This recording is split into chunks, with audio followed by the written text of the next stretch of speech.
Okay, നമ്മൾ ഇന്നത്തെ class നോക്കാൻ പോണത് ലിക്വിഡിറ്റിനെ കുറിച്ചാണ് നമ്മൾ ഇന്നത്തെ ക്ലാസ് നോക്കാൻ പോണത്. മെയിനായിട്ട് 2 ടൈപ്സ് ഓഫ് ലിക്വിഡിറ്റീസ് ഉള്ളത്, ബൈ സൈഡ് ലിക്വിഡിറ്റിയും സെൽ സൈഡ് ലിക്വിഡിറ്റിയും. നമ്മളിതിനെ ഒരുപാട് കോംപ്ലിക്കേറ്റഡ് ആക്കാണ്ട് കുറേ പേർക്ക് മനസ്സിലാവുന്ന രീതിക്ക് എങ്ങനെ പെട്ടെന്ന് പറഞ്ഞുതരാം എന്നുള്ള രീതിക്കാണ് നോക്കാൻ പോണത്. ഓക്കെ, ലിക്വിഡിറ്റി എന്ന് പറഞ്ഞാൽ എന്താ? മെയിനായിട്ട് സ്റ്റോപ്പ് ലോസസ്. മനസ്സിലായോ? ലിക്വിഡിറ്റി എന്ന് പറഞ്ഞു കഴിഞ്ഞാൽ സ്റ്റോപ്പ് ലോസസ്. ഇവിടെ നിന്ന് മാർക്കറ്റ് ഇവിടം വരെ സെല്ല് ചെയ്ത ആൾക്കാരുടെ സ്റ്റോപ്പ് ലോസസ് ഇതിൻ്റെ മേലെ ആയിരിക്കും. മാർക്കറ്റ് ഈ ഒരു സൈഡിൽ നിന്ന് ഈ ഒരു ടോപ്പ് എത്തിയപ്പോൾ ഇവിടെ നിന്ന് ഇവിടം വരെ സെല്ല് ചെയ്ത ആൾക്കാരുടെ സ്റ്റോപ്പ് ലോസസ് ഇതിൻ്റെ മേലെ ആയിരിക്കും. ഈ ഒരു സ്റ്റോപ്പ് ലോസസ് കളക്ട് ചെയ്യാൻ വേണ്ടിയിട്ട് മാർക്കറ്റ് മേലെ പോവും.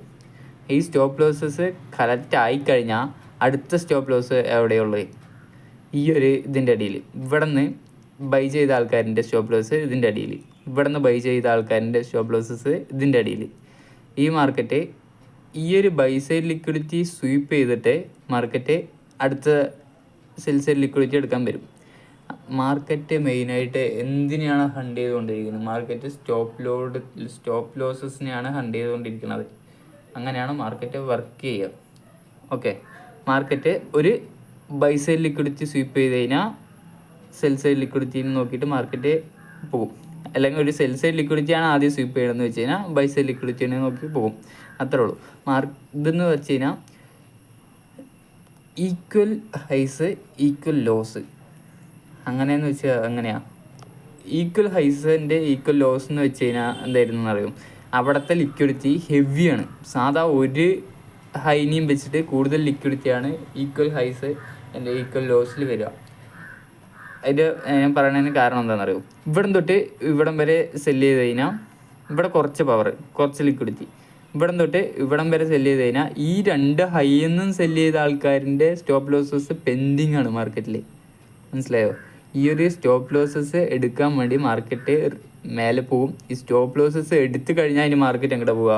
ഡയറക്റ്റായിട്ട് ഇനി ഹൈക്ക് പോവില്ല. ഡയറക്റ്റായിട്ട് ഈ സ്റ്റോപ്പ് ലോസസ് എടുത്തു കഴിഞ്ഞു. ഇനി മാർക്കറ്റിൻ്റെ ഇനി അടുത്ത സ്റ്റോപ്പ് ലോസസ് എവിടെയുള്ളത്? ഈ ഒരു ലിക്വിഡിറ്റി. മനസ്സിലായോ? ഇവിടുന്ന് ബൈ ചെയ്ത ആൾക്കാരിൻ്റെയും ഇവിടുന്ന് ബൈ ചെയ്ത ആൾക്കാരിൻ്റെയും സ്റ്റോപ്പ് ലോസസ് ഇതിൻ്റെ അടിയിലുണ്ട്. അത് ഹിറ്റ് ചെയ്യാൻ വേണ്ടിയിട്ട് മാർക്കറ്റ് റിവേഴ്സ് ചെയ്ത് അതിൻ്റെ അടിയിലേക്ക് വരും. ഓക്കെ, ഇതിൽ നമ്മൾ എങ്ങനെയാണ് ലോ ടൈം ഫ്രെയിമിൽ ട്രേഡ് എടുക്കാൻ നോക്കാം. ലോ ടൈം ഫ്രെയിമിൽ എന്ന് വെച്ച് കഴിഞ്ഞാൽ ഇത് മാർക്കറ്റ് ഈ ബൈ സൈഡ് ലിക്വിഡിറ്റി സ്വീപ്പ് ചെയ്തു. ബൈ സൈഡ് ലിക്വിഡിറ്റി സ്വീപ്പ് ചെയ്ത് കഴിഞ്ഞാൽ നമുക്ക് ഒരു ട്രേഡ് എടുക്കണമല്ലോ. അത് നമുക്ക് അങ്ങനെ ട്രേഡ് എടുക്കാൻ നോക്കാം. എൻട്രി എങ്ങനെ എടുക്കാൻ നോക്കാം. ലോ ടൈം ഫ്രെയിമിലാണ്ടത്. ലോ ടൈം ഫ്രെയിമിൽ നമ്മൾ ഇതാണല്ലോ നമ്മുടെ ലോ ടൈം ഫ്രെയിമിൽ. ഹയർ ടൈം ഫ്രെയിമിൽ ഈ ഒരു ഡൗൺ ഷിഫ്റ്റ് എന്ന് വെച്ച് കഴിഞ്ഞാൽ ഈ ഒരു ഇതുണ്ടോ? ഹയർ ടൈം ഫ്രെയിമിൽ ഇങ്ങനെ ഒരു എക്സ്റ്റേണൽ ഇതായിരിക്കും, എക്സ്റ്റേണൽ റേഞ്ച് ആയിരിക്കും.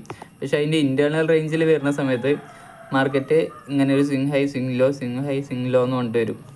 ഹയർ ടൈം ഫ്രെയിമിൽ ഒരു മെയിൻ സ്വിങ് ഹൈ ഒരു മെയിൻ സ്വിങ് ലോ അങ്ങനെ ഉണ്ടാകുന്ന സമയത്ത് ലോ ടൈം ഫ്രെയിമിൽ swing low swing high swing low swing high അങ്ങനെ കൊണ്ട് വരും. ഇതിവിടെയാണ് ഞാൻ കഴിഞ്ഞ ക്ലാസ്സിൽ പറഞ്ഞ സാധനം ഉപയോഗിക്കുന്നത്. കഴിഞ്ഞ ക്ലാസ്സിൽ ഞാൻ പറഞ്ഞില്ലേ, എല്ലാ MSSും വർക്ക് ആവണമെന്നില്ല. ഇതാണ്ടോ, ഇവിടെയൊക്കെ MSS വന്നാൽ വർക്ക് ആവണമെന്നില്ല. ഇവിടുത്തെ ഈ ഒരു MSS വന്നു ഇവിടെ നമ്മൾ ശരിക്കും ട്രേഡ് എടുക്കാൻ പറ്റില്ല. എന്നിട്ട് നമ്മൾ ഈ ബൈ സൈഡ് ലിക്വിഡിറ്റി സ്വീപ്പ് ചെയ്ത് കഴിഞ്ഞില്ലേ? ഈ ബൈ സൈഡ് ലിക്വിഡിറ്റി സ്വീപ്പ് ചെയ്ത് കഴിഞ്ഞതും അടുത്തത് ഒരു MSS വേണം. ഒരു previous swing low market break ചെയ്ത് ഡൗണിലേക്ക് വരണം. എന്നിട്ട് മാർക്കറ്റ് ഈ ഒരു OBO റെഫ്യൂജിൻ്റെ ഉള്ളിൽ ടച്ച് ചെയ്തിട്ട് മാർക്കറ്റ് സെൽ സൈഡ് ലിക്വിഡിറ്റി എടുക്കാൻ വേണ്ടി വരും. ഇത്രേ ഉള്ളൂ മാർക്കറ്റിൻ്റെ വർക്കിങ്. ഓക്കെ, ഇത് നമ്മൾ റിയൽ ഗ്രാഫിൽ എങ്ങനെയാണെന്ന് നമ്മൾ നോക്കാം. ഓക്കെ, ഇത് നമുക്ക് എടുക്കാൻ പറ്റിയ ടൈം ഫ്രെയിംസ് എന്ന് പറഞ്ഞു കഴിഞ്ഞാൽ നമുക്ക് ഇൻട്രാഡേ ട്രേഡ് എടുക്കുന്ന സമയത്ത് ഏറ്റവും സ്പെസിഫൈ ആയിട്ട് 50 minute time frame, 5 minute time frame, അതിൽ നമുക്ക് ഇത് ഐഡൻറ്റിഫൈ ചെയ്യാം. കാരണം അതിലായിരിക്കും നമുക്ക് ഇത്തിരി അത്യാവശ്യം പെട്ടെന്ന് കിട്ടുന്ന ലിക്വിഡിറ്റി സോൺസ് ഒക്കെ ഉണ്ടാവണ സാധനം. 1 അവറൊക്കെ എടുക്കാം, പക്ഷെ 1 അവറൊക്കെ ഒരുപാട് ദിവസങ്ങൾ പിടിക്കും, മാസങ്ങൾ പിടിക്കും. ഓക്കെ, ഇതിൽ നമ്മൾ ഒരു ബൈ സൈഡ് ലിക്വിഡിറ്റി മാർക്ക് ചെയ്തിട്ടുണ്ട്, ഒരു സെൽ സൈഡ് ലിക്വിഡിറ്റി മാർക്ക് ചെയ്തിട്ടുണ്ട്. നിങ്ങൾക്ക് ഇതിൽ നോക്കിയാൽ തന്നെ മനസ്സിലാവും. മാർക്കറ്റ് ഫസ്റ്റ് ഈ ഒരു സെൽ സൈഡ് ലിക്വിഡിറ്റി സ്വീപ്പ് ചെയ്തു. സെൽ സൈഡ് ലിക്വിഡിറ്റി സ്വീപ്പ് ചെയ്തിട്ട് മാർക്കറ്റ് അപ്പിക്ക് പോയില്ലേ? Market cell side liquidity sweep ചെയ്ത് കഴിഞ്ഞാൽ അടുത്തത് എങ്കിലാണ് അപ്പിക്ക് പോയത്? ബൈ സൈഡ് ലിക്വിഡിറ്റി എടുക്കാൻ അല്ലേ? മാർക്കറ്റ് ഇനി അടുത്തത് എങ്ങോട്ട് വരിക? ഈ ഒരു സെൽ സൈഡ് ലിക്വിഡിറ്റി എടുക്കാൻ. ഈ ഒരു സെൽ സൈഡ് ലിക്വിഡിറ്റി അല്ല, കാരണം ഇതിൻ്റെ അടിയിലൊക്കെ ഇനിയും ലിക്വിഡിറ്റി ഉണ്ട്. ഈ ഒരു ക്യാൻഡലിൻ്റെ അടിയിൽ കണ്ട, ഈ ഒരു ക്യാൻഡലിൻ്റെ അടിയിലത്തെ ലിക്വിഡിറ്റീസ് എടുക്കാൻ വേണ്ടിയിട്ട് മാർക്കറ്റ് ഡൗണിക്ക് വരും. മാർക്കറ്റ് സെൽ സൈഡ് ലിക്വിഡിറ്റി എടുക്കും, എന്നിട്ട് ബൈ സൈഡ് ലിക്വിഡിറ്റിക്ക് പോകും. എന്നിട്ട് അല്ലെങ്കിൽ ബൈ സൈഡ് ലിക്വിഡിറ്റി എടുക്കും, സെൽ സൈഡ് ലിക്വിഡിറ്റിക്ക് വരും. ഇത് നമ്മൾ ഭയങ്കര കോംപ്ലിക്കേറ്റഡ് ആയിട്ട് വെക്കേണ്ട കാര്യമൊന്നുമില്ല. ഓക്കെ, ഒരുപാട് തിയറീസ് പഠിക്കാനൊന്നുമില്ല. ലിക്വിഡിറ്റി എന്ന് പറഞ്ഞു കഴിഞ്ഞാൽ stop losses, buy side liquidity എന്ന് പറഞ്ഞു കഴിഞ്ഞാൽ സെല്ലേഴ്സിൻ്റെ stop losses, sell side liquidity എന്ന് പറഞ്ഞു കഴിഞ്ഞാൽ ബയ്യേഴ്സിൻ്റെ സ്റ്റോപ്പ് ലോസസ്.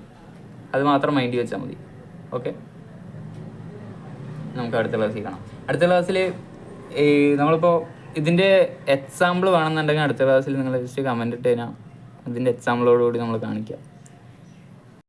ഓക്കെ, ഞാൻ ഈ എടുക്കുന്ന ക്ലാസ് നിങ്ങൾക്ക് മനസ്സിലാവുന്നുണ്ട് എന്ന് വെച്ച് കഴിഞ്ഞാൽ ഇതേപോലത്തെ ക്ലാസ് തന്നെയാണ് നിങ്ങൾക്ക് വേണ്ടതെന്ന് വെച്ച് കഴിഞ്ഞാൽ ജസ്റ്റ് ഒന്ന് കമൻറ്റ് ചെയ്യാം. അല്ല നിങ്ങൾക്ക് വേറെ ഏതെങ്കിലും രീതിക്ക് ഞാൻ ഇമ്പ്രൂവ് ചെയ്താൽ മനസ്സിലാവും, കൂടുതൽ മനസ്സിലാവുന്നുണ്ടെന്ന് വെച്ച് കഴിഞ്ഞാൽ അതും പറയാം.